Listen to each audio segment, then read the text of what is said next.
I have the little tactics board set up here. I'm going to share my screen with you guys. First, we'll do the general tactics flow. Again, we're going to assume that we're running a 4-2-3-1 because that's what he uses the most, even though he does do other things. But I'm going to focus here primarily on what I saw, no matter what scheme he uses, the consistency with which the ball movement happens, so that you guys can get an idea of what we could see with Olympiacos. After this, we will share with you a little bit more context. We'll share with you our opinions on the matter. But we're going to start with just his general formation, how the ball moves in open play. So he's a Spanish coach, and most Spanish coaches, they play the ball at the back. So when you have a dead ball system like here, there's a goal kick, you're going to see your center backs, as always. Same with most Spanish coaches. They're going to drop back to receive the ball. The ball's going to go to one of these players here. Now, what's going to end up happening is, as the ball gets distributed, your wingbacks are going to go wide. Again, this is nothing new. This is nothing too crazy. This is what we expect, especially from an Olympiacos team that we want to be more offensive oriented. The ball is going to come out here, usually wide, unless a team is pressing high and trying to take width away. If they leave it open, it'll come to the center. Either way, whether it's coming out wide first or going to the center first, this is eventually where the pivot point will be that we want the ball to go. Because in the systems of Diego Martinez, he does stress width. So once the ball eventually gets to this middle part here, we're going to see runs from the wingers going wide. Now, the idea is that they make the runs wide. A midfielder will get drawn to the ball here, and either the ball can get played to assistance from your 10 or from your, we'll call him the little man, if there's no space or there's no open lane to play the ball wide here. Or if there's an overcommitment by the midfield and the defense, you will see this long ball come wide. This is very, very frequent. So we will need to have a midfielder that is capable of making some of these long balls. Think of it like kind of how Jan Villa plays for us now. The only difference is these midfielders, these guys better be able to work, because in this system, they are moving up and back. It can be a very direct system in this scheme. However, in the cases, which is most of the game, where these long ball lanes aren't open, this is going to require a lot of pass and move. It's going to require your wing backs getting in further elevated positions so that the ball can be worked. Now, this is generally how we'll see a lot of things move. It's very, very basic in that respect. Now, what you're going to notice also is, I know a lot of people talk about, the schemes with Diego Martinez, they leave us to leak goals. That's why he concedes so many goals. That's actually not really the case, because you're going to notice, even though both of these fullbacks, when the ball, we're going to put the ball back here to the goalkeeper. When the ball's played to the center back, both of these fullbacks are going to spread out, right? You're going to have another center back that's going to go wide, waiting for the ball here. You're going to have at least one center mid that's going to show for the ball here. The other's going to stay further forward. Once the ball gets played, especially if it's played directly to the wing back here, this wing back will usually go forward with the ball. And then what's going to happen is the defensive line is going to settle into a back three. The other wing back is going to sit in line with the other two center backs. You will have a midfielder here. He's not really playing as a pivot, because both of these midfielders have to move forward. They have to move forward. They have to present options to the ball, and they have to be involved in this offense. Now, ideally, and this is how we saw it happen with Grenada, was that this is a direct style of play. So don't expect a lot in most cases. Well, I should say this. In the teams that he played with, we didn't see a lot of like just moving the ball aimlessly around. It was very direct, kind of like Ike's system under Almeida this season. It was, in terms of passes per possession, you had the ball here, ball in here, and if the ball didn't go out here, it went into the 10 here, or into the pivot point if the striker was present, and then here and into the goal. So you're looking at maybe on like maximum 6 actions before a shot was getting off in this respect. Now, the Diego Martinez, if a game calls for more possession or if he's realizing his team is in the driver's seat, you will see things be worked around a little bit more. This is not something that happens very frequently. It is more of something that happens with context. And then you'll see tighter lines like this. The positioning will be in a lot more triangles and the ball will get worked around. This small guy will be more of a 10. This will be more of the role that we're used to seeing a guy like Kostas Fortounis playing versus a shadow role that we saw more success with a guy like Pep Biel. Our striker has to be able to play ball, and he also has to be very physical too. Something that was very common with the players that played for Grenada. He can't just sit still either. I don't know how a guy like Youssef El Arabi would play like this when Grenada had somebody like Saldada who was actually pretty mobile. But in terms of the grand scheme of things, you're looking at generally very direct ball playing. It's going to be a few passes, stretch the field, and either the ball is going to play into the corner, or if the defense is drawn in, the ball is going to be played either forward in here, or it's going to develop a little bit more slowly. Now, again, this is about as general and as consistent as the ball I could see, the possession ball I could see getting played. The big thing, though, that you guys have to remember is that the system that we will see under Olympiacos will most likely be different than how he's played under Espanyol and under Grenada.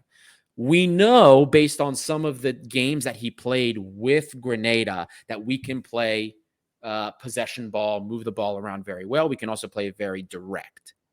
But he changes his system so much. I mean, guys, I'm not kidding when I tell you there were a couple of times last night and this morning when I watched tape, 4 different games, I saw 4 different styles of play being played. This guy is not, he's a modern coach. He's not sticking with one scheme. He's very much, I want to say it was Gasperini that said this from Atalanta, that there's no more like systems and formations in football. It's shapes and spaces and then counter spaces to what you're seeing. I believe it was either Gasperini or Spalletti. Okay. And this is that type of coach. And that leads a lot of other questions that we need to address. But the next thing we'll get into is the pressing scheme. Costa, was there anything you wanted to add about the possession before I go ahead and share the screen for the pressing? No, you can bring the screen back up. I was just going to say, like, I think as a starting point, as you mentioned, like tactically, 4-2-3-1 is going to be perhaps option number 1 for him. But I think from what I saw as well in some research, he'll change the system during the game as he needs to. I think in Europe he might be a bit more conservative. He might bring a player back and make that 4-2-3-1 a 4-3-3 with a holding midfielder that sometimes even sits in as a sweeper. Right. Like a little bit like Katsuranis did for the Euro 2004 team. I think Vinny Souza was doing that for Espanyol. But also what I noticed a lot was that his midfielders, they have to run. Yeah. Like they absolutely have to have the legs to run. I think Yangel Herrera was a really important player for Granada in that third season. I think he was on loan from Manchester City, this Venezuelan centre midfielder. So, I mean, I think it's been commented as well by a few people already in the chat. If you look at our current midfield, to me, okay, obviously Hwang is in this system. Hwang's going to be an important player in this system. But the other name that comes immediately to my mind is Aguibou Camara. Yes. You know what? And you're going to understand when I talk about the pressing. So if you guys see the screen that's up now, this is going to be more about his pressing scheme, which is the more consistent and, in my opinion, the more important part of his philosophy.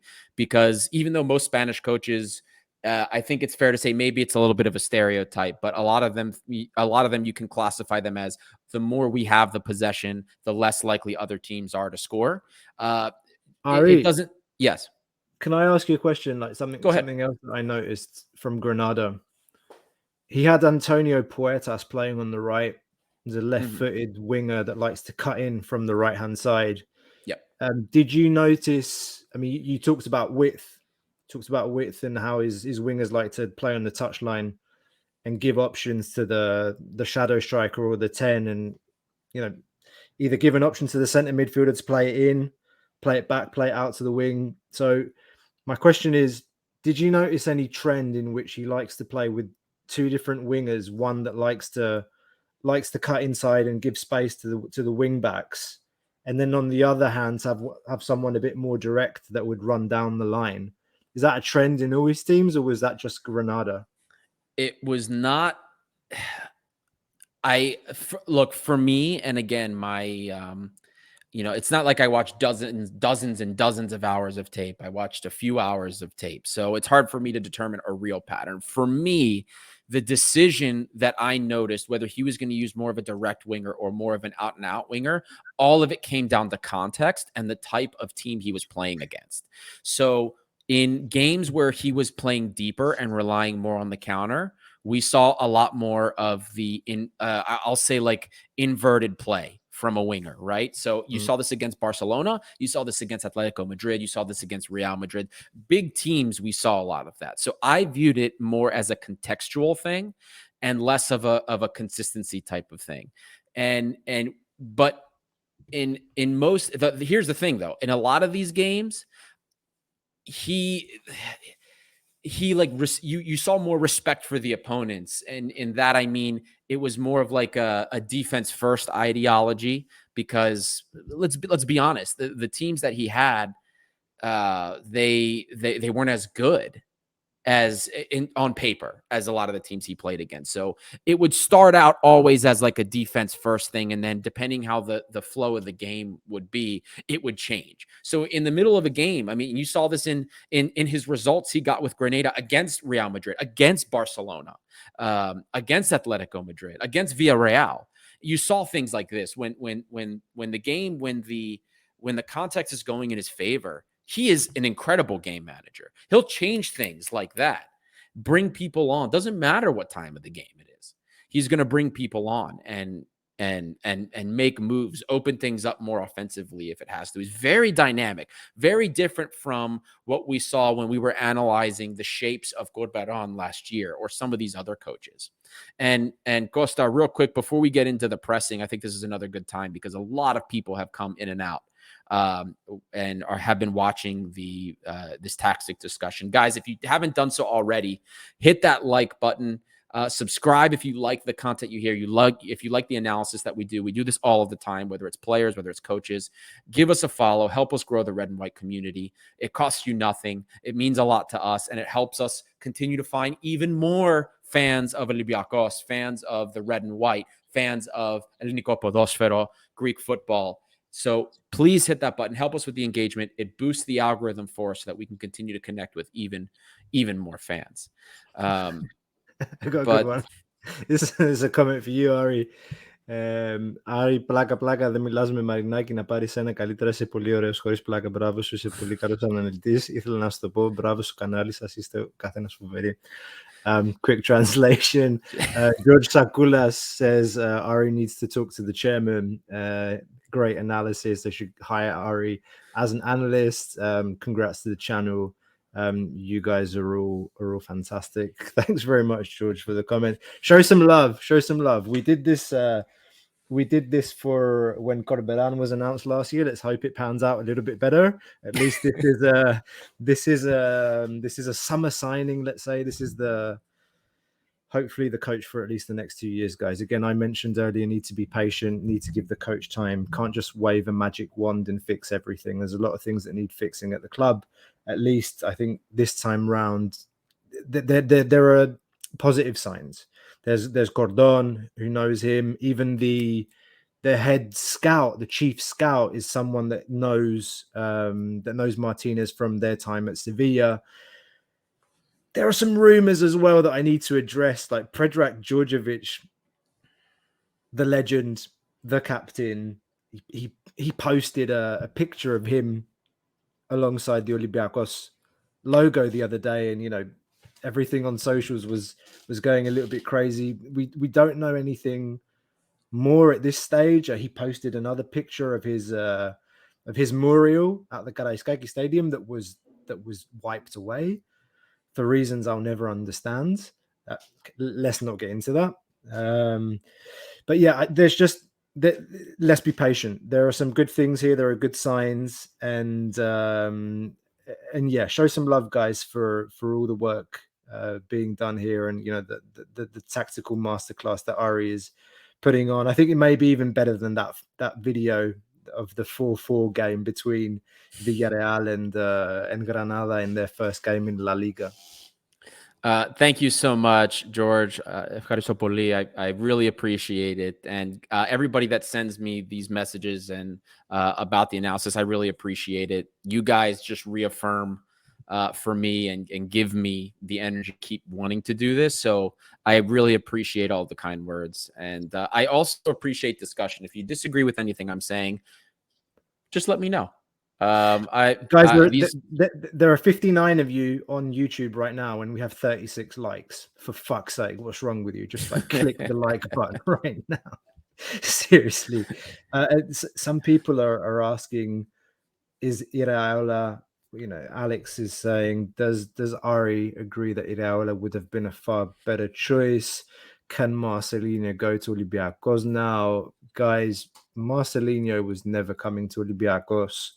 Literally rejected our approaches at least 3 times.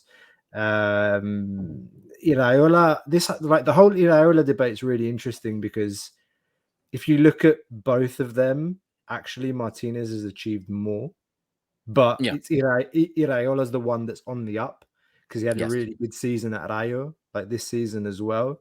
So I find that really interesting. A lot of people are kind of adamant that Iraola is a better coach. We'll see. Time will tell. But honestly, looking at their records, I don't think that Martinez has anything to envy from Iraola. Iraola doesn't have the European experience either. That is a very valid point. And guys, like I said, once I get through kind of the defensive oriented structure of this, I will share with you my opinion, what I think in terms of that, and what I think also in terms of the players, and Costa will share his opinion as well. We'll get to that point. But up next, we have the more defensive scheme, and this scheme is really probably the more consistent aspect of his game than the offensive part, because the offensive part changes so constantly, whether it's going to be Grenada or Osasuna or Espanyol. The shapes change so often, and for different reasons, against different coaches, against players, things like that. But the defensive scheme was a lot more consistent, and I'm going to explain. So what I have here, I have in the red squares, that's kind of the opponents, just so I can give you guys a general idea how the approach is. And in the black, of course, are the teams that have been coached by Martinez. So what I have here is I just kind of made up a little bit of a shuffled 4-2-3-1, just to imitate kind of what it'll look like after a play has gone to either a dead ball or to a goal kick, just to simulate that. Regardless of what the scenario is, whether the ball is actually going to end up over here, whether it's a goal kick or not, you're going to see usually one of 2 things happen. And the first thing that happens is, as soon as Martinez's side loses the ball, you are going to see a shape change. The back 4 are going to immediately come in line. Now, I do want you to pay attention to where the placement and positioning is, because this matters. You're going to see the striker will always stay in front, and your double pivot here, one is going to sit back and one is going to join the line of the offense here. And you're going to end up seeing what ends up becoming a makeshift 5-4-1 off the ball. The back line is going to adjust based on whoever this point is. And then this midfielder here is going to be making adjustments depending on where these individuals are. Now, similarly, if you remember the deep dive we did on Corberan, this striker, whoever this is usually the first pressing point, one way or another. He's the one running to the ball, because these individuals right here, not the wingers necessarily, but the inside here. So this is usually the small, and this is usually whoever the deeper CM is. It's usually if you the 8, we'll say. Whoever's playing more as the offensive role, he's going to be staying up here. And these two are adjusting depending on where this run is going. So the ball's going to be played out here. He's making the run. Usually it's not always an inside run. Sometimes it's just straight on. What I noticed was happening, instead of like most teams that press, where the players will press in a manner to force the ball wide, Martinez's system does sort of the opposite. You will see the runner, whether it's one of the center mid or the shadow striker, or sorry, we'll call him the small, are actually going to make a run kind of towards the outside like this to force the ball to be played inside. And then this is where a lot of the interesting things happen in the Martinez system, because this press, it gets very high. For the most part, especially in his first season in La Liga, this line was extremely high up. These wingbacks were coming in and they were pressing really high up. And all of this created mayhem in the opponent's third of the field. It didn't matter who Granada was playing against. It could have been Barcelona. It could have been Real Madrid. The press was relentless, and all just to win the ball in these danger areas. And he doesn't want to just win the ball in a danger area. The idea, most consistently, and we saw this in the Villarreal 4-4 game. We saw this in a lot of the games, especially against the better competition. Winning the ball here, and not just winning the ball and playing it wide, playing the ball centrally. This is what the danger is. This is where we see a lot of these danger balls come in, whether it's shots from the outside 18. A lot of these balls get played through right here. And it happened with such remarkable consistency that I have to believe that one of his core components of his press is to lure the ball centrally, which is interesting because at the very least, since I've been studying tactics, since I've been watching coaches, I don't think I've ever seen somebody consciously try to do that. It's remarkable. It's very unique. How that ends up working against teams in Greece, we'll see. It's just very interesting to me that is how he seems to prefer to do things, at least consistently. Then we also see things like this, and this is going to be probably a little bit more familiar to you guys. I'm going to reset a little bit here. Bring all my pieces back here. So you have your 5-4-1. And we're going to go back. We're going to go back to the dead ball situation. So we're going to put our striker back here. We're going to have our other mid here, and then we're going to have our wingers here. So in other situations, you'll see something like this, where you'll have the press actually come from somebody back here, and the striker is going to try and take this ball away. And force the long ball to be played directly from the goal kick here into this midfield. And this is another situation where you saw Martinez's team get in trouble, because then it's up to the last midfielder back to make the press, or you'll even see the center back coming up and making the press. That's how aggressive it gets. And again, this is in that middle position. Again, all trying to force the ball, the turnover here. Now, in some of the cases against Espanyol, you saw a lot of turnovers here, counters coming in straight down the middle. But while he was coaching Granada, you did not see him eat a lot of scenarios like that. And he does admit that, one thing when he came into the La Liga First Division with Granada is that they underestimated how vulnerable one mistake and one play can lead you to getting a goal scored against you. But for the most part, the murder ball that people described it as, he really didn't suffer a lot of consequences with it, as much as I would have expected for how aggressive it is. But don't be surprised again if you see the center backs making these, and then the wing backs recovering to kind of make that back three.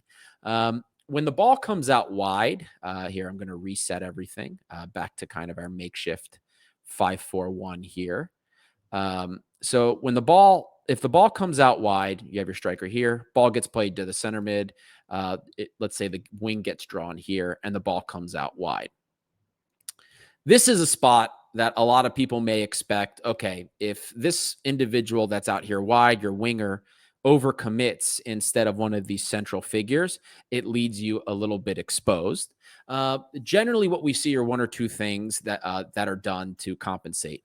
The right wing back will immediately come forward with the center mid occupying the center back space, and then the center back occupying here out wide.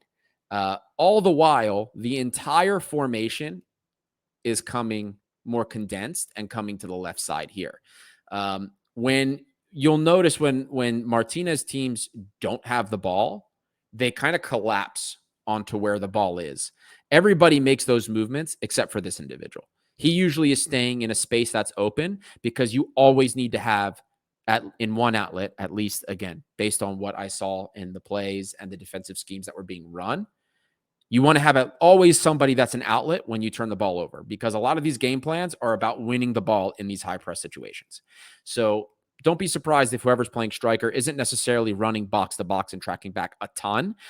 He's going to be following the scheme, but he's going to be staying in one of those more open situations so that when these areas get closed down and the ball gets won, usually by the second person coming in, there's an easy ball to be played with a quick opportunity on goal.